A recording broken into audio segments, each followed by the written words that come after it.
Halo, halo, halo, halo guys, ketemu lagi nih dengan saya Wanti Nur Aini dengan NIM 2184639. Nah, di sini saya akan melanjutkan review dari buku novel yang saya baca tentang Gadis Kretek di part ke-11. Nah, video ini ditunjukkan untuk tugas mata kuliah literasi sekolah dasar PGSD IP Garut. Nah, gimana ceritanya? Ayo kita review.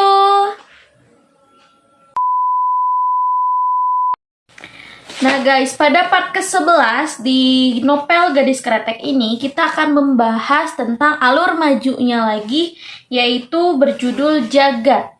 Nah, di dalam part ke-11 ini kita akan membahas sosok seorang siapa sih Jagat melalui perbincangan antara tiga kakak beradik itu, yaitu Lebas, Tegar, dan Karim. Nah, pada awalnya dikisahkan pada awal cerita dikisahkan bahwasannya mereka melanjutkan perjalanan menuju kota M, di mana tempat beradanya Jengyah menurut Mbak Marem. Nah, mereka melanjutkan perjalanan yang pertama disetiri oleh Mas Karim. Nah, anak kedua dari Romo itu atau Suraja itu. Nah, kemudian di pertengahan jalan karena ada percecokan antara Tegar dengan Lebas, maka setirnya pun digantikan oleh Lebas gitu ya. Karim mundur ke belakang. Nah, karena pada saat itu mereka sudah berada pada memperbaiki hubungan antara anak pertama dengan anak terakhir si bungsu tersebut. Nah guys, gitu. Nah, singkat cerita, Mas Karim menceritakan tentang Sujagat. Nah, yang dimana Jagat adalah kakek dari mereka gitu ya. Jadi Sujagat itu adalah kakek mereka gitu. Nah, diceritakanlah oleh Karim tentang siapa nama awalnya kakeknya tersebut yang bernama Urip-no, yang berarti kalau Urip itu hidup, no itu kan, ya diartikan dengan kata kan. Jadi Urip-no itu adalah hidupkan, dan gitu.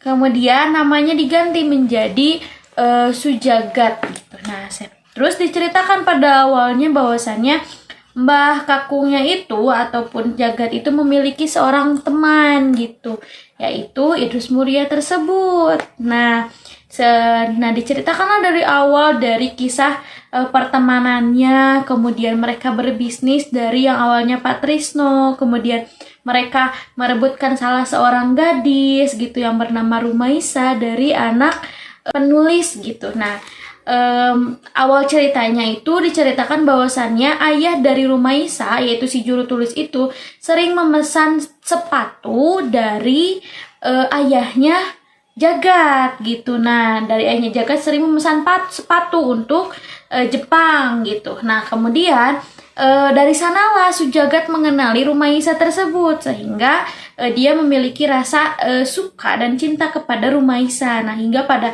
part keberapa ke belakang saya sudah menjelaskan bahwasannya Sujagat ingin melamarnya. Nah, tetapi ditolak karena dengan alasan dia tidak bisa baca tulis. Nah, itu pun diceritakan oleh Karim kepada kepada adik dan kakaknya gitu. Nah, kemudian yang bikin tambah Sujagat marah itu di saat Pak Trisno gulung tikar. Nah, kemudian dia meminta bantuan Sujagat untuk mencarikan siapa yang akan membeli tembakau tersebut gitu. Kemudian dibantu oleh Sujagat gitu. Kemudian ternyata di saat dia balik lagi dari tempat perantauannya untuk mencari pendana untuk membeli tembakau si Pak Trisno itu, malah si tembakaunya sudah dibeli oleh Idrus Muria. Nah, dari sanalah tak lama kemudian di saat dia sudah bingung ataupun stres dengan keadaan di mana Idrus Muria akhirnya bisa menikahi Rumaisa. Nah, sekarang dia bisa menghasilkan Klobot. Nah, sehingga dari sanalah Sujagat sangat membenci Idrus Muria gitu. Kemudian dari sana kemudian di sana Sujagat pun membuka ataupun memperbaharui pekerjaannya. Dia keluar dari ranah keluarganya yang dimananya awalnya sebagai pembuat sepatu ataupun penjual sepatu. Dia meminta modal kepada ayahnya untuk membuat klobot, sehingga pada akhirnya dia selalu menyaingi temannya tersebut, teman dulunya gitu, yaitu si Idrus Mulia gitu. Jadi dia selalu menyaingi apa yang menjadi pencapaian dari si Idrus Mulia tersebut gitu. Nah, di sini guys, ada sesuatu yang masih tersembunyi, yaitu di mana membuat Karim lebas dan tegar, begitupun dengan saya seorang pembacanya yang merasa ada apa nih ke depannya. Soalnya diceritakan bahwasannya Sujagat itu mempunyai anak, nah yang bernama Purwanti. Nah, kemudian Purwanti itu bertemu dengan Suraja, yaitu Romo dari mereka. Romo